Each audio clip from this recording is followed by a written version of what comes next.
Hello and welcome to Kicktalk Reboot. Here are this weekend's results. West of Scotland Super League Premier Division. Auchinleck 4, Petershill 1. Beath 3, Troon 2. Glenafton 3, Halford 2. Irvine Meadow 1, Pollok 1. Kilwinning 0, Athley 0. Shettleston 2, Robroy 0. West of Scotland Super League First Division. Winton 3, Cumnock 4. Blantyre 2, Yoka 3, Clydebank 4, Bellshill 1, Cumbernauld 2, Rutherglen 1, Greenock Juniors 4, Maybole 0, Kilsyth 5, Shotts 1, Largs 3, Kilwinning 1, Ayrshire District League, Craigmark 4, Salcoats 0, Darvel 1, Irvine 2, Luga 1, Whitlets 1, Muirkirk 1, Dalry 3. Central District First, Leesmahagle 1, Johnsonborough 3, Neilston 4, St Anthony's 1, Renfrew 2, Maryhill 0, Rossvale 7, Wishaw 1, St Roch 6, Carluke 0, Thornywood 3, Dunnypace 2, Vale of Clyde 1, Larkhall 1. West of Scotland Central District 2nd, Ashfield 3, Gartcairn 4, Glasgow Perthshire 5, Newmains 3, Lanark 0, Benburb 0, Port Glasgow Juniors 1, Cambuslang 2, Royal Albert 1, Forth Wanderers 1, Vale of Leven 2, East Kilbride 3. And now it's over to Stuart McConnell, who was at Meadow Park. The park with the final score in the Stagecoach Super League Premier Division match was Irvine Meadow 1, Pollok 1. Two sides went into the game, both winless, and who would have thought that from two former Premier Division winners? Meadow were under pressure to turn things around following the 4-0 hammering at Shettleston. It was Pollok, however, who began well, and early on a handling cross into the box was easily dealt with by the Meadow defence. Then Colin Williamson shot wide from 12 yards 2 minutes later. At the other end, Gary McCann had Meadow's first chance, but his effort was well saved by the visiting goalie Jordan Longweir, and then the Meadow returning keeper Graham Shepherd, who's re-signed, made a stunning save from Mark McLennan and also follow up from David Winters as Pollok kept pressing. Then Finlay Fry's shot in 25 minutes was saved by the keeper as Pollok kept pushing, and then there was, however, just on the stroke of half time, Pollok went ahead, and it was a good goal by Chris Walker, who turned home a John Sweeney free kick, although I feel that Shepherd could perhaps have done better with that into the second half. And Sweeney had a shot just over the bar from 51 minutes, another warning sign for Meadow. And then Gary McCann had a spectacular effort tipped over the bar by the keeper in 60 minutes, and then Ryan Deese, who came on, made a bit of difference for Meadow, and he had one shot that deflected wide from inside the box with defence in 69 minutes, but a minute later the same player's persistence won the equaliser as he was under pressure from a defender but managed to knock the ball in after sort of an error by the keeper. The defender sort of played it off him and he sort of finished, so it was a good strike there. 4 minutes from time, Meadow were reduced to 10 men when Mark Todd was sent off for swearing, perhaps a bit harsh because there was quite a lot of language used throughout the game. Meadow will certainly be hoping that if a week off next week that this result can turn the corner for them.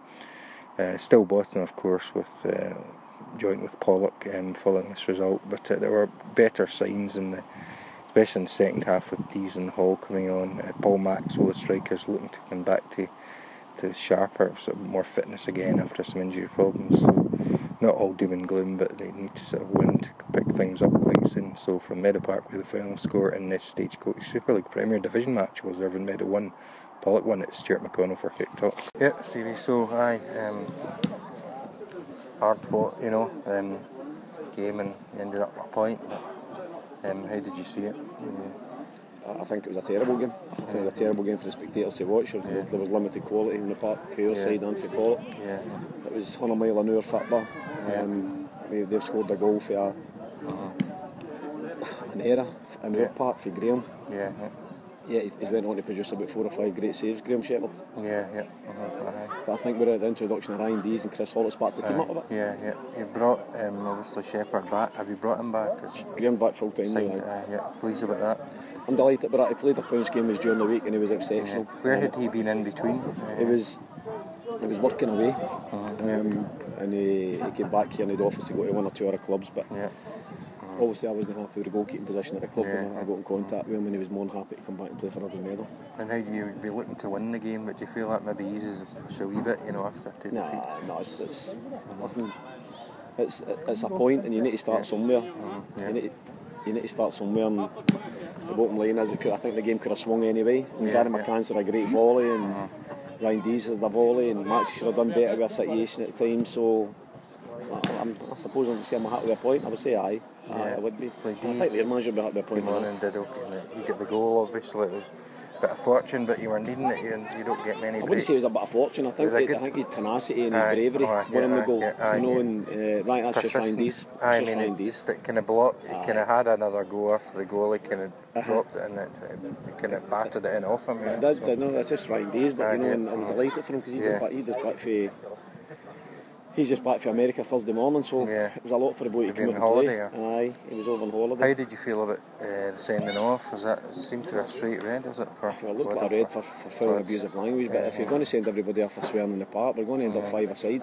At times there's been 101 swearing moments, and fine, if we're going to send people off for swearing, fine, but you need to be consistent and send everybody off, Are you hopeful to turn things around now and try and get off the bottom? Aye, well, hopefully we're going a wee run, so we'll see how it goes, Stuart.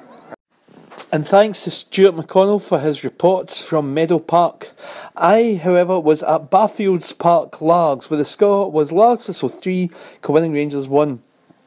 It was a breathless start to this encounter, with Largs opening and scoring in only 3 minutes. James Marks was put through on the left, hit a fierce shot off the crossbar. Striker Alan Frizzell followed up 1-0. Despite protests of a foul in the build-up, Kilwinning equalised on 4 minutes. It was a stunning diagonal volley from 20 yards out on the left-hand side. Boylan's strike dipped into the top right-hand corner of the net. It was probably, even at this early stage, one of the goals of the season.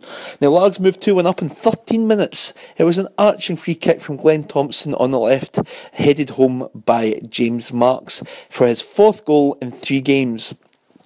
Kilwinning should have equalised almost direct from kick-off, and they spun several good openings, with Largs having Ross Lundy to thank for making some crucial saves.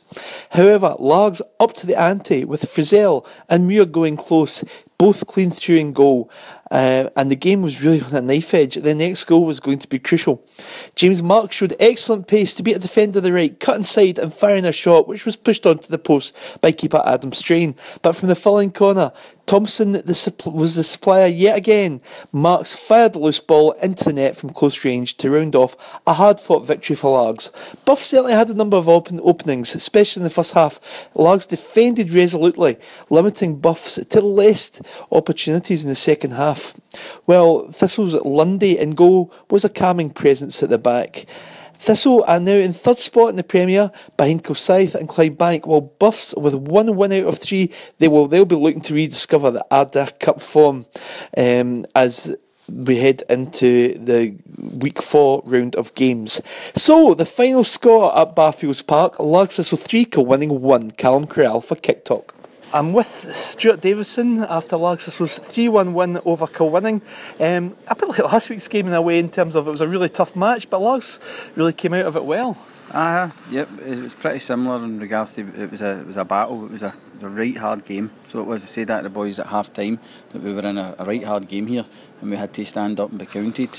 And that's what it did. I thought the boys were magnificent today. People maybe think it was the prettiest of performances, but I thought the way they matched their man, they fought away, they were dogged, and I thought we deserved the win.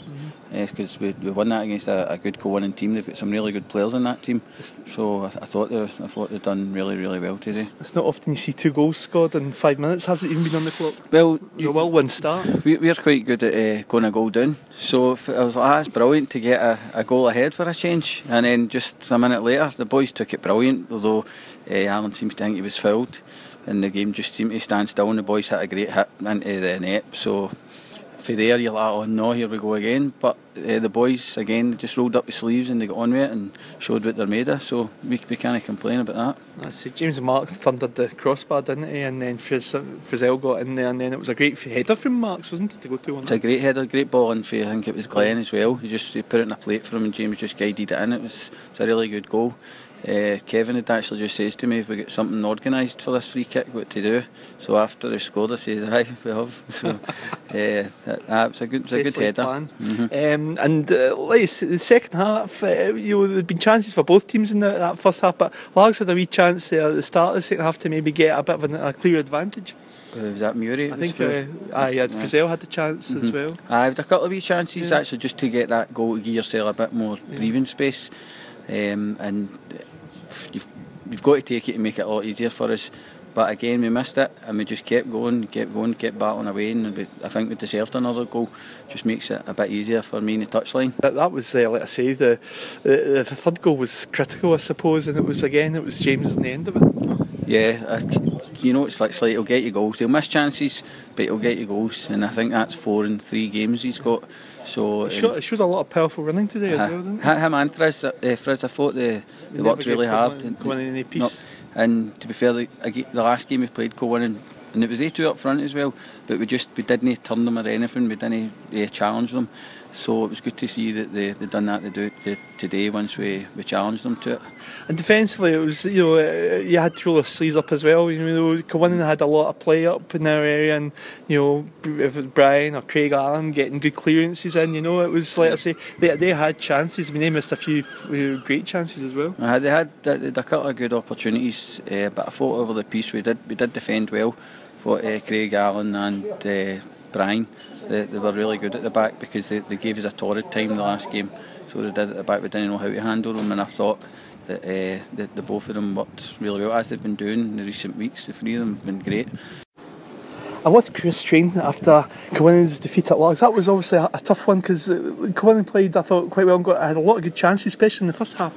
It was a difficult one to take in terms of the result, but I thought Largs had a game plan and they stuck to it well, and from our point of view we just didn't capitalise on the chances we had in the first half, but fair play to Largs, they stuck at it and they made things difficult for us, and they got their goals. Pure defending on our part for the goals, but they got them at the right time of the game, and from that point of view they did well to hold on and get the 3 points. I thought at one point we were going to have a 6-all after the first 5 minutes. The chances flying, and it could have been even, let's say, it could have been 2 each. We've missed a few pinches, to be honest, to equalise, and it's a great equaliser. The equaliser from Brian Boylan, something special, but it's scant consolation today on the basis that we warned the boys.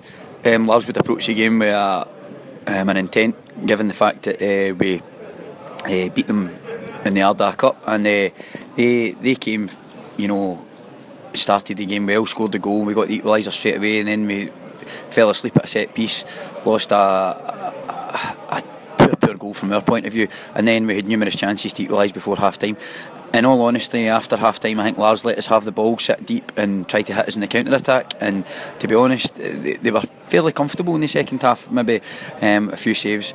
The goalkeeper got man of the match for Largs, so that shows you probably where we are, but I was disappointed in some of the naivety in our play, and that's something that we'll need to address if we're going to pick up more points in this league. Sure. And looking at it so far, you've got to the Ardagh Cup semi-finals, going out in penalties, but you've already beaten some Premier teams this season, so it's a long way to go this season, and there's obviously you'll be wanting to really make amends in the next match. You can't in this league, you can't let teams get away from you and hope to mount a challenge, so the challenge for us is getting some consistency in our game. We've lost 3 games this season, and 2 in the league and 1 in the cup, out with the penalty defeat, so I'm really looking for us to try and make sure that we're harder to beat. We might have to sacrifice some of our forward play in that respect, but at the end of the day we've got to do better in terms of defending, and we lost 2 goals for set pieces today, which is really, really annoying from a management point of view. Okay, Chris, thanks very much.